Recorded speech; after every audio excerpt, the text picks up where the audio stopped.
तो एक बार फिर से राकू की स्टडी यूट्यूब चैनल पर पहली बार विजिट करें तो वीडियो को लाइक और चैनल को सब्सक्राइब जरूर कर देना।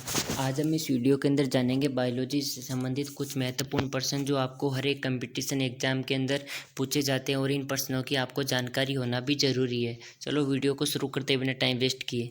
हमारा पहला प्रश्न है, शरीर की सबसे बड़ी ग्रंथि कौन है? तो हमारा पहला ऑप्शन है ए लार ग्रंथि, बी थायराइड, सी यकृत, डी अमाशय। इनमें से आपका सही जवाब होगा सी यकृत।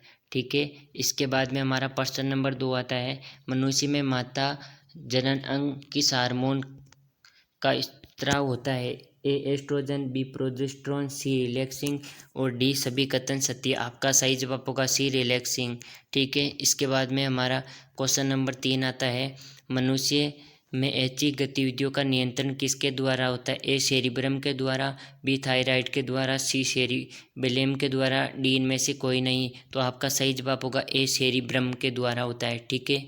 इसके बाद में हम क्वेश्चन नंबर 4 आता है, शरीर का तापमान कहाँ नियंत्रण होता है? हमारे पास ऑप्शन है ए स्पाइनल कार्ड में, बी सेरिबेलम में, सी हाइपोथैलेमस में और डी पिट्यूटरी में। आपका सही जवाब होगा सी हाइपोथैलेमस में। ठीक है।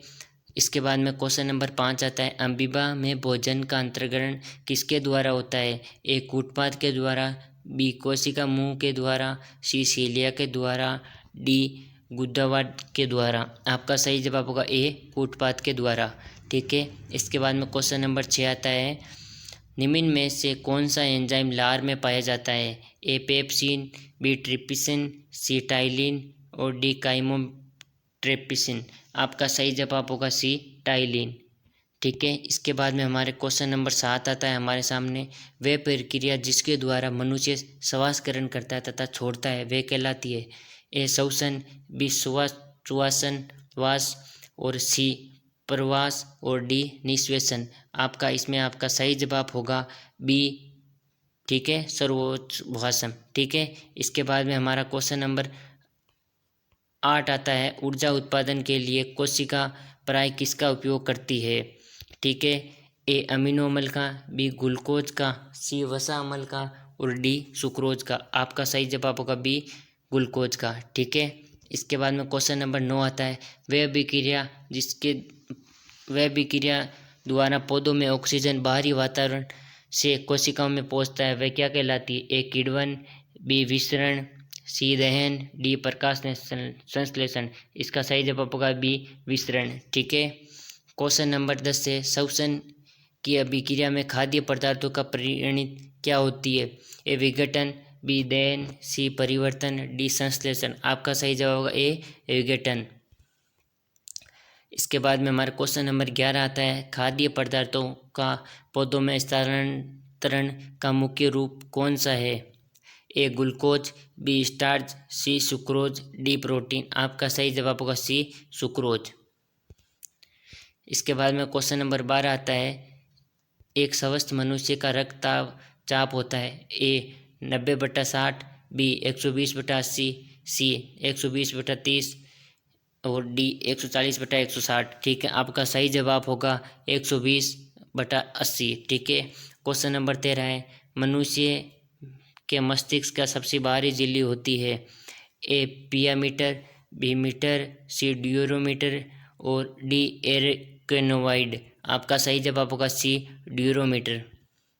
क्वेश्चन नंबर 14 है, मनुष्य के सूंघने की क्षमता को नियंत्रण करता है? ए ऑप्टिकल पल्ली, बी ध्रुवीय पल्ली और सी सेरिब्रम, डी इनमें से कोई नहीं। आपका सही जवाब होगा ध्रुवीय द्वितीय पल्ली। ठीक है। क्वेश्चन नंबर 15 है, मनुष्य की बुद्धि एवं चतुराई का केंद्रक है? ए सेरिबेलम, बी हाइपोथैलेमस और सी सेरिब्रम और डी स्पाइनल कॉर्ड। आपका सही जवाब होगा सी सेरिब्रम। ठीक है। इसके बाद में क्वेश्चन नंबर 16 है, रक्त में ग्लूकोज की मात्रा नियंत्रण रहता है? ए सोमेटोरेटिन के कारण, बी गुलकालन के कारण, डी गेस्टेनिन के कारण, डी इंसुलिन के कारण। आपका सही जवाब होगा डी इंसुलिन के कारण। क्वेश्चन नंबर 17 है, ऑक्सीजन है?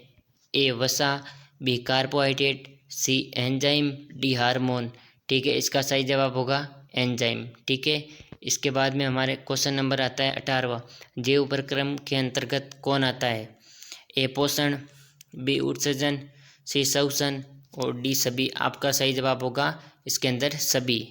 ठीक है, इसके बाद में क्वेश्चन नंबर 19 आता है, गोवत्सता किसके अंतर्गत आता है? ए परजीवी, बी स्वपोषी, सी मृतजीवी, डी परासरणी। आपका सही जवाब होगा सी मृतजीवी। इसके बाद में क्वेश्चन नंबर 20 आता है, वायुमंडल में सामान्यतः CO2 पाया जाता है? ए 78%, बी 21% और सी 4%, डी 0.03%। आपका सही जवाब होगा सी 4%। ठीक है, इसके बाद में क्वेश्चन नंबर 21 है, छाया में पनपने वाले पौधे को क्या कहते हैं? इसके बाद ऑप्शन है ए हीलियाफाइटस, बी थियोफाइटस और सी सियोकाइटेट्स और डी इनमें से कोई नहीं। आपका सही जवाब होगा सी सियोकाइटेट्स। ठीक है, इसके बाद में क्वेश्चन नंबर 22 आता है, मनुष्य में मुख्य श्वसन अंग क्या है? ए फेफड़ा, बी नाक, सी ट्रोकिया और डी कोलोम। इसका सही जवाब होगा ए फेफड़ा। ठीक है, क्वेश्चन नंबर 23 आता है हमारे सामने, निम्न में से कौन सी बीमारी श्वसन तंत्र से संबंधित है?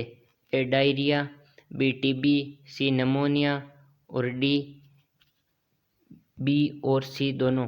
इसमें से आपका सही जवाब होगा डी। ठीक है, बी और सी दोनों। ठीक है, इसके बाद में हमारा क्वेश्चन नंबर 24 आता है, उच्च रक्तचाप की अवस्था को क्या कहते हैं? ए हाइपोटेंशन, बी पक्षाघात और सी हाइपरटेंशन और डी इनमें से कोई नहीं। आपका सही जवाब होगा सी हाइपरटेंशन। ठीक है, इसके बाद में क्वेश्चन नंबर 25 आता है, मछलियों में उत्सर्जित पदार्थ क्या है? ए अमीनोमल, बी यूरिक अम्ल, सी यूरिया, डी अमोनिया। आपका सही जवाब होगा अमोनिया। इसके बाद में प्रश्न नंबर 26 आता है, पौधों में आवश्यकता से अधिक जल की प्रक्रिया द्वारा बाहर निकल जाते हैं?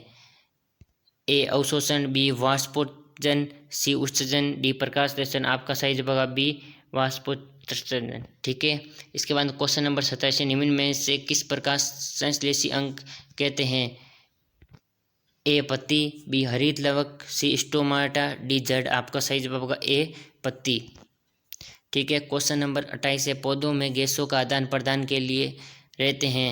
ए जड़, बी रंध्र, सी टहनी, डी तना। आपका सही जवाब होगा रंध्र। ठीक है, क्वेश्चन नंबर 29 से हमारे सामने, फेफड़े का आकार होता है? ए गोलाकार, बी बेलनाकार, सी शंक्वाकार और डी अंडाकार। आपका सही जवाब होगा सी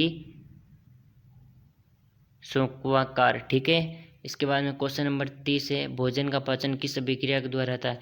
ए उपचयन, बी संयोजन, सी अपचयन और डी विस्थापन। आपका सही जवाब होगा ए उपचयन अभिक्रिया के द्वारा भोजन का पाचन होता है। ठीक है, आई होप ये वीडियो आपके लिए पसंद आई है तो वीडियो को लाइक कर देना। ठीक है, और वीडियो पसंद आई है तो वीडियो को लाइक, चैनल को सब्सक्राइब करना ना भूलें और ऐसे वीडियो देखने के लिए राघू की स्टडी यूट्यूब चैनल को सब्सक्राइब करना ना भूलें। वीडियो को दोस्तों के साथ शेयर ज़रूर कीजिए। आई होप ये वीडियो आपके लिए हेल्पफुल, इंटरेस्टिंग और यूज़फुल लगा हो तो वीडियो को लाइक और कमेंट सेक्शन में कोई भी डाउट हो तो कमेंट ज़रूर कीजिए। मिलते हैं नेक्स्ट वीडियो के अंदर, तब तक जय हिंद, जय भारत।